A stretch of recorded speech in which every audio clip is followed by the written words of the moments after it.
11 Reasons Why the Federal Reserve is Bad, Michael Snyder reports. Most Americans realize that the federal government is drowning in debt and that inflation is out of control, but very few Americans can coherently explain where money comes from or how our financial system actually works. For decades, bankers that we do not elect have controlled America's currency, have run our economy into the ground, and have driven the U.S. government into the brink of bankruptcy. The Federal Reserve is an institution that was designed to drain wealth from U.S. taxpayers and transfer it to the global elite. Have you ever wondered why a sovereign nation such as the United States has to borrow United States dollars from anyone? Have you ever wondered why a sovereign nation such as the United States does not even issue its own currency? Have you ever wondered why we allow a group of unelected private bankers to run our economy? Those are some very important questions. Hopefully what you're about to read will open the eyes of many. The truth is that our financial system is centrally controlled and centrally managed by a group of banking oligarchs who oversee a constantly expanding debt spiral which could come crashing down at any time. If the American people truly understood how our system works, they would be protesting in the streets right now. The following are 11 reasons why the Federal Reserve is bad.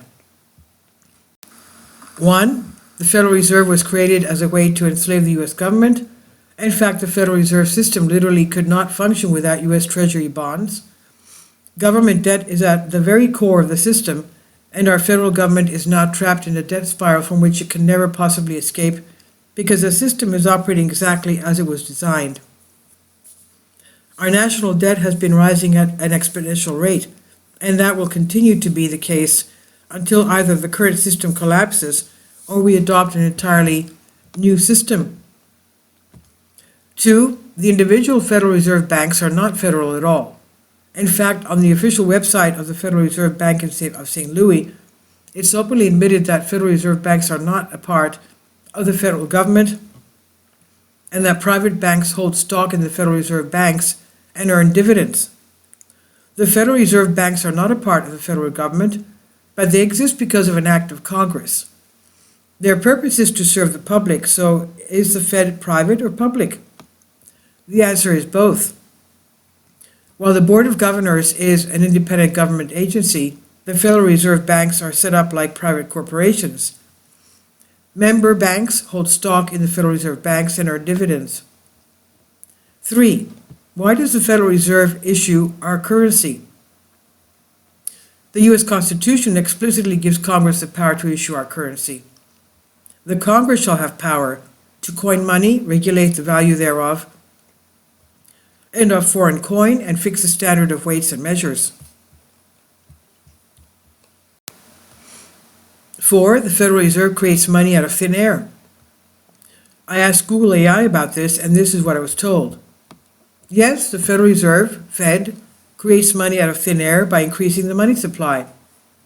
This process is called creating money out of thin air, quote unquote, because it involves adding funds to the economy without printing currency. 5. The Federal Reserve devalues our currency.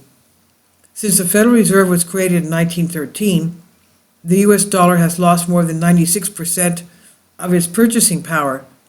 The truth is that just a 2% inflation rate will wipe out half of your purchasing power within a single generation.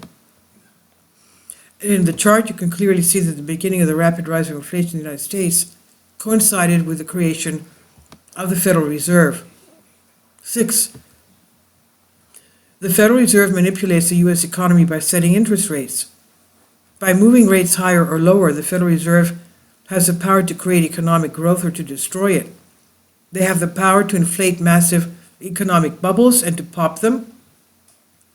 Most Americans believe that our presidents run the economy, but the truth is that the Federal Reserve has far more control over the economy than the White House does.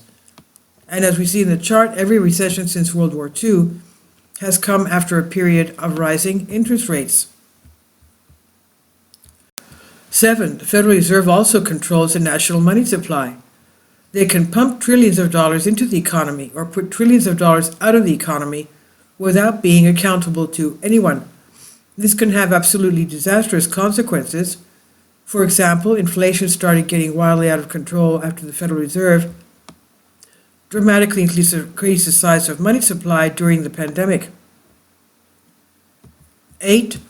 The Federal Reserve has become far, far too powerful. Our financial markets swing up and down whenever a Fed official makes an important statement, and every man, woman, and child in the entire country is directly affected by the decisions that the Federal Reserve Board makes. Ron Paul once told MSNBC that he believes that the Federal Reserve has actually become more powerful than Congress. The regulation should be on the Federal Reserve. We should have transparency of the Federal Reserve. They can create trillions of dollars to bail out their friends, and we don't even have any transparency of this. They're more powerful than the Congress. 9. The Federal Reserve is dominated by Wall Street and the New York banks. The New York Representatives is the only permanent member of the Federal Open Market Committee, while the other members rotate. The truth is that the Federal Reserve Bank of New York has always been the most important of the regional Fed banks by far, and in turn the Federal Reserve Bank of New York has always been dominated by Wall Street and the major New York banks. 10. The Federal Reserve has completely eliminated minimum reserve requirements for our banks. Fractional reserve banking has always been a way that the bankers have conned the public, but now they have gotten rid of minimum reserve requirements altogether. This is literally insane. 11. The Federal Reserve is not accountable to the voters, and Federal Reserve Chair Jerome Powell is flaunting the fact that he cannot even be fired by President Trump. Federal Reserve Chair Jerome Powell had a clear, direct response when asked during a press conference Thursday if he would step down as if asked to do so by President Trump. No, said Powell, whose term chair ends in 2026. When asked to elaborate and if he would be legally required to leave, again he said no. Powell later said that it is not permitted under the law for the president to fire or demote him or any of the other Fed governors with leadership positions. Powell's term will eventually end, but until then, he can do whatever he wants. Shouldn't we have some way to keep them accountable? After all, they have an incredible amount of power over us. Shouldn't we have at least a little bit of power over them? Nobody knows what is really going on inside the Federal Reserve because we are not allowed to see. Unfortunately, the truth is that they desperately do not want light to be shined on the elaborate shell game that they're running. Have you ever wondered if it was just a coincidence that the personal income tax was implemented just about the same time that the Federal Reserve was created? Why does the U.S. government have to tax us at all? Prior to 1913, there was no personal income tax in this country. If you take a few minutes to stop and think about it, in America, where there is no Federal Reserve, no personal income tax, and no IRS, is not that hard to imagine. If the U.S. government functioned just fine without all of them at one time, then why couldn't the U.S. government function just fine without all of them now? The system that we have now is clearly not working. The Federal Reserve was supposed to guarantee that our system would be perfectly stable, but in reality our system has become much more unstable. It's time for different thinking. It's time for the U.S. government to take back control of our currency and to take back control of our economy. For more than a decade, I've been on a crusade to bring the Federal Reserve System to an end, and many others have been pushing for the exact same thing. And now that we have a new administration in Washington, perhaps they will be open to listen to us. This is by Michael Snyder on the Economic Collapse blog. Please leave your comments and thank you for your support. This is by Michael Snyder and about the author. Michael Snyder's new book entitled Why is available on paperback and for Kindle on Amazon. He's also written 8 other books that are available on Amazon, including Chaos, End Times, 70 Apocalypse, Lost Prophecies of the Future of America, The Beginning of the End, and Living a Life That Really Matters. When you purchase any of Michael's books, you help to support the work that he's doing. You can also get his articles by email as soon as he publishes them by subscribing to his Substack newsletter.